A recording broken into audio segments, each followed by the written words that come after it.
So I had some time to think about the Auston Matthews injury situation and think about what I think what his injury status is actually, because again, the Maple Leafs are unbelievably secretive about this stuff. I mean, there are some teams that are more secret than others. It depends on the management, right?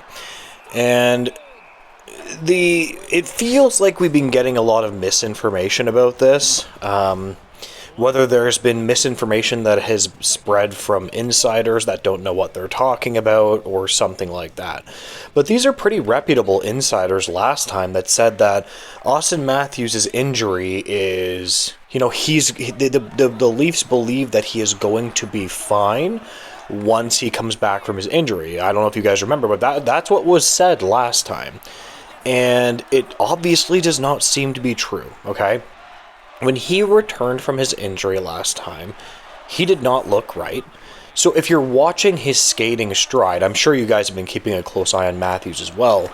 He does not look right when he's skating. He looks labored. He looks like his stride is off. I don't know if it's something to do with his back. I don't know if it's something to do. It almost seems like a back or groin or something like that. Because typically you have a hard time skating when you have a back or especially a groin, right? It's like really difficult to properly skate. So there's two schools of thought here.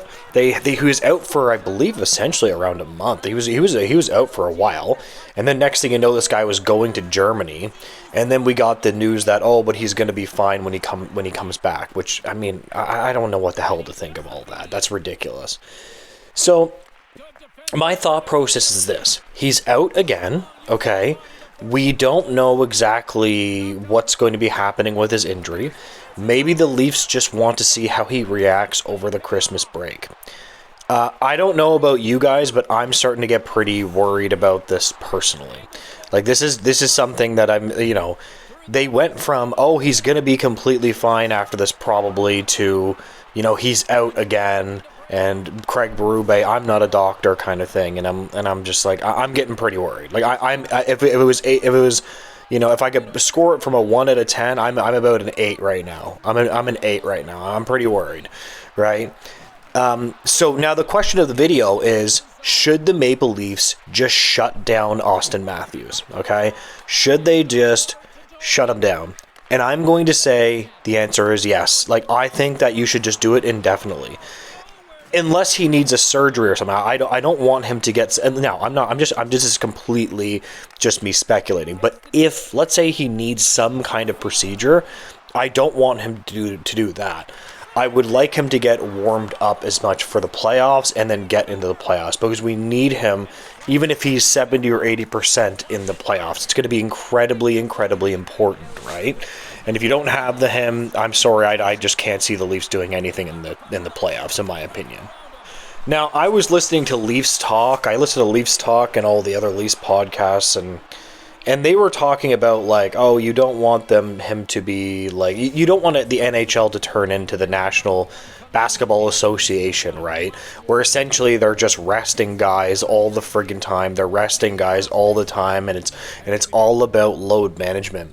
I did see JD Bunkus made that point, and this is something that I really, really disagree with him about. Like, it's not about load management. This guy genuinely has issues here, right? Like, it's not like you're just load managing him because he has some kind of issue. It's that he's simply not playing at his best. Like, he is playing, 50 to 60% of his health, in my opinion, when I watch him play. The Leafs haven't been scoring as much this year, and a lot of people are blaming this on Craig Berube's system. I'm going to push back on that. When you have your number one scorer that almost scored 70 goals last year, this far through the season, and he's only scored about whatever he's on, he's definitely way below the pace of 70. So he's got 11 goals, and he's on pace for 37 goals in an 82-game season. When you have your player that's scoring at half the pace he did last year, it's hilarious that there's not enough people pointing to the fact that is why, a lot of the reason why the Leafs are scoring less. It's just their number one guy that literally puts the puck in the net. like over the past number of years, he's an animal at 5-on-5. Even the power play is okay. He's an animal at scoring, and he just has not been doing that. So this is obviously just going to take a massive hit. Like if he was scoring at a high pace, and the Maple Leafs were playing good defensively and goaltending, the Leafs would have no problem probably winning the best team in the league in the regular season. Now, we don't know what's going to happen once they actually get to the playoffs. That's a different story, but you understand what I mean. Now, on the other hand, the Maple Leafs are very, very lucky that William Nylander has been performing unbelievably this year. I mean, he's literally on pace for 55 goals the last time I checked. He is just having an unbelievable goal-scoring year. And, a lot of people didn't like that contract when he signed it, but this guy, he's really, really, really something else. I mean, this guy is... The Leafs are lucky to have him at that. I mean, that cap hit is going to look better and better over the years if he keeps on performing at this level, especially as the cap goes up. So I'm going to give a lot of credit to him because he's been a fantastic Maple Leaf. Mitch Marner has been great. Obviously, the Leafs' depth has not been very good. We have Domi and a lot of these guys that really just haven't really been giving scoring punch. You can have a fourth line that's not that great, but you need your third line to produce offense. It's very, very, very important that your third line at least produces offense. So they just have holes here, and honestly, with Auston Matthews going down and having question marks around him, you needed a center before. Now you might need a center and call up Fraser Minton. You might have to do both, if you understand what I mean. Anyways, that is my opinion on the Auston Matthews situation.